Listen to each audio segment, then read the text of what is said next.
Warahmatullahi wabarakatuh. Halo semuanya, kembali lagi di YouTube channel Thea. Nah, di video saya ini saya akan membedah suatu karya puisi untuk mencari tahu unsur intrinsiknya, yaitu tentang tema, gaya bahasa, dan pada amanatnya. Namun sebelum kita membedah karya puisi tersebut, kita harus tahu dulu pengertian dari apa itu tema, gaya bahasa, dan amanat. Terus bagaimana cara kita menentukan tema dan sebagainya. Teman-teman tonton video sampai akhir ya. Menurut Keraf tahun 1994, tema adalah suatu perumusan dan topik yang akan dijadikan suatu landasan pembicaraan dan tujuan yang akan dicapai melalui topik tersebut. Topik atau pokok pembicaraan ini menempatkan suatu tujuan yang ingin disampaikan oleh si penulis. Dengan mengemukakan topik, berarti penulis sudah mengemukakan maksud dan tujuan dari pembicaraannya. Nah, menurut ahli yang kedua yaitu Vinoza tahun 2008 mengemukakan bahwa tema adalah pokok pikiran, ide, atau gagasan tertentu yang akan melatar belakangi dan mendorong seseorang untuk menulis karangannya. Dengan demikian, jika seseorang memikirkan suatu atau menentukan tema, tentulah terkadang maksud, tujuan, atau sasaran tertentu. Hal ini yang mendasari latar belakang tersebut dari maksud, tujuan, dan sasaran yang dituangkan ke dalam tulisan. Nah, menurut pendapat yang ketiga yaitu Wahyu Ningtyas dan Santoso tahun 2011, mereka menjelaskan bahwa tema merupakan gagasan sentral, sesuatu yang hendak diperjuangkan dalam suatu tulisan. Hal ini jelas bahwa tema merupakan gagasan utama atau gagasan sentral penulis dalam karya yang dibuatnya berdasarkan tujuan-tujuan yang hendak disampaikan oleh penyair. Berdasarkan pengertian menurut tiga ahli atas, dapat kita simpulkan bahwa tema puisi adalah kumpulan ide atau kelompok-kelompok ide atau perasaan yang dapat membentuk gagasan sentral melalui topik pemikiran atau topik pembicaraan berdasarkan maksud dan tujuan yang hendak penyair sampaikan dalam puisi yang dibuatnya, baik secara eksplisit yang tersurat maupun implisit yang tersirat, yang disajikan sesuai dengan berbagai makna kehidupan ataupun pengalaman hidup penyair itu sendiri. Terdapat beberapa cara untuk kita bisa menentukan tema atau mencari tema di dalam puisi. Yang pertama, kita membaca keseluruhan puisinya untuk dapat memahami isinya.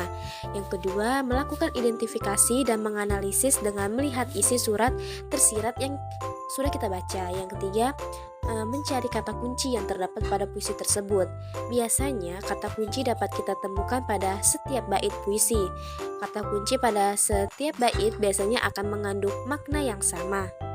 Menurut Keraf tahun 2007 menjelaskan bahwa gaya bahasa adalah cara mengungkapkan pikiran melalui bahasa secara khas yang memperlihatkan jiwa dan kepribadian seorang penulis.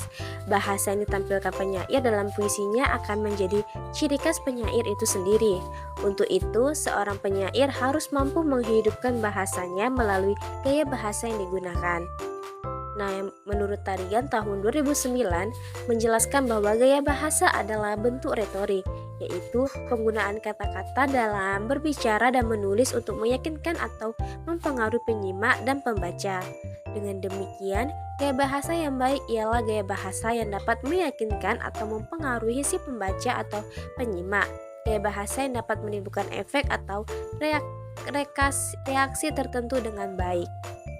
Nah, menurut Tarigan, gaya bahasa dapat dibagi menjadi 4 kelompok besar, yaitu gaya bahasa perbandingan, yaitu ungkapan dengan cara memperbandingkan suatu unsur. Yang kedua, gaya bahasa pertentangan, yaitu maknanya bertentangan dengan kata yang ada. Ketiga, gaya bahasa bertautan, yaitu gaya bahasa untuk mempertautkan suatu unsur dengan unsur lain. Yang keempat ada gaya bahasa perulangan, yaitu gaya bahasa yang mengandung perulangan bunyi. Nah, Jadi dapat kita simpulkan bahwa gaya bahasa adalah gaya seorang penyair atau penulis dalam menyampaikan isi pikiran atau perasaannya dengan memanfaatkan kata-kata atau bahasa yang indah sesuai dengan sifat dan kegemaran individu penyair atau penulis itu sendiri dalam rangka mencoba meyakinkan atau mempengaruhi penyimak dan pembaca terhadap karya yang dibuatnya. Menurut Sucipto tahun 2018 mengatakan, amanat ditentukan sendiri oleh pembaca berdasarkan cara pandang pembaca terhadap sesuatu, sehingga setiap pembaca dapat berbeda-beda dalam menentukan amanat puisi. Nah, menurut Kolosasi, amanat ialah pesan moral yang disampaikan pengarang ke pembaca melalui tulisannya. Amanat disampaikan agar si pembaca bisa menarik kesimpulan dari apa yang pembaca nikmati dari suatu puisi tersebut. Amanat ada dua, yang pertama amanat tersurat dan amanat tersirat. Nah, amanat tersurat adalah pesan yang disampaikan secara langsung dan jelas oleh si penulis dalam suatu puisi. Biasanya ciri amanat tersirat berupa kalimat yang bisa berupa tulisan yang lebih mudah dimengerti oleh si pembaca atau si pendengar. Nah, yang kedua ada amanat tersirat. Amanat tersirat adalah pesan moral yang bisa kita ambil di dalam suatu puisi baik secara keseluruhan maupun di bagian tertentu saja. Maksud dari amanat tersirat yaitu amanat yang disampaikan secara tidak langsung.